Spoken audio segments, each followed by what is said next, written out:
ಮಹಾಗಣಾಧಿಪತಯೇ ನಮಃ. ವೈಶಾಖ ಪುರಾಣ ಅಧ್ಯಾಯ 5. ಸೃಷ್ಟಿ ಪ್ರಕಾರ.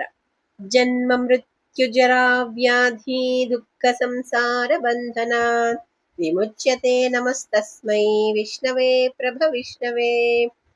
ಶ್ರೀ ಲಕ್ಷ್ಮೀನಾರಾಯಣನು ಎಂದಿನಂತೆ ತನ್ನ ಉದರದಲ್ಲಿ ಎಲ್ಲಾ ಲೋಕಗಳನ್ನು ಹೊಂದಿ ಪ್ರಳಯ ಸಾಗರದಲ್ಲಿ ಶೇಷಶಯನನಾಗಿ ಮಲಗಿದ್ದನು. ಆಗ ಭಗವಂತನ ಯೋಗಮಾಯೆಯಿಂದ ವಿವಿಧ ಜೀವಿಗಳು ಒಂದೆಡೆ ಸೇರಿದವು. ಈ ಪ್ರಕಾರ ಸ್ವಲ್ಪ ಸಮಯದ ನಂತರ ಅದನ್ನು ಭಗವಂತನು ರಕ್ಷಿಸಿದನು. ನಂತರ ಆ ಜೀವಿಯ ಕರ್ಮಾನುಸಾರ ಫಲ ನೀಡಲು ಸೃಷ್ಟಿಗೆ ಯೋಗ್ಯವಾಗಿರುವ ಜೀವಿಯನ್ನು ಸೃಷ್ಟಿಸಿದನು. ಬಂಗಾರದ ಕಮಲವು ಶ್ರೀಹರಿಯ ನಾಭಿಯಿಂದ ಉದ್ಭವಿಸಿತು. ಆ ಕಮಲದಿಂದ ಸೃಷ್ಟಿಕರ್ತನಾದ ಬ್ರಹ್ಮನ ಸೃಷ್ಟಿಯಾಯಿತು. ನಂತರ ತನ್ನ ಕಾರ್ಯದಿಂದ ಬ್ರಹ್ಮನು 14 ಲೋಕಗಳನ್ನು ಸೃಷ್ಟಿಸಿದನು. ಸತ್ವ, ರಜಸ್ ಮತ್ತು ತಮೋ ಗುಣಗಳನ್ನು ರಚಿಸಿದನು. ಅಭಿಮಾನಿ ದೇವತೆಗಳನ್ನು ಸೃಷ್ಟಿ ಮಾಡಿದನು.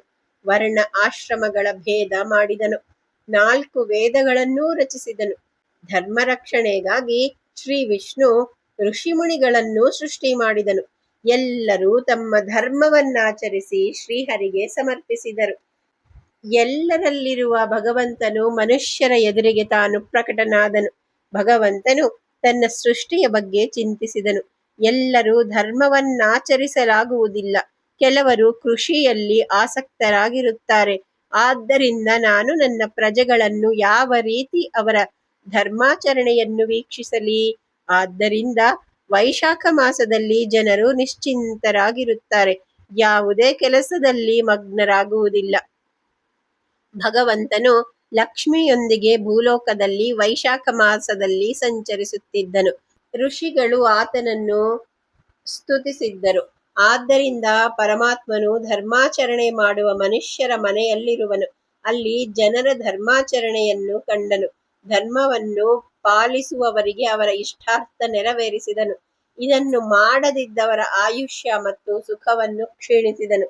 ಆದ್ದರಿಂದ ಭಗವಂತನು ವೈಶಾಖ ಮಾಸದಲ್ಲಿ ಜನರಲ್ಲಿಗೆ ಬಂದು ಮಾಸವ್ರತ, ವೈಶಾಖ ಸ್ನಾನ, ದಾನ ಮಾಡುವವರ ಆಸೆಗಳನ್ನು, ಇಷ್ಟಾರ್ಥಗಳನ್ನು ನೆರವೇರಿಸುತ್ತಾನೆ.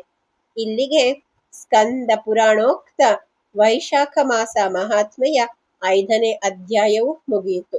ನಾಳೆ ಅಧ್ಯಾಯ 6 ಜಲದಾನದ ಮಹತ್ವ ಬಗ್ಗೆ ತಿಳಿದುಕೊಳ್ಳೋಣ.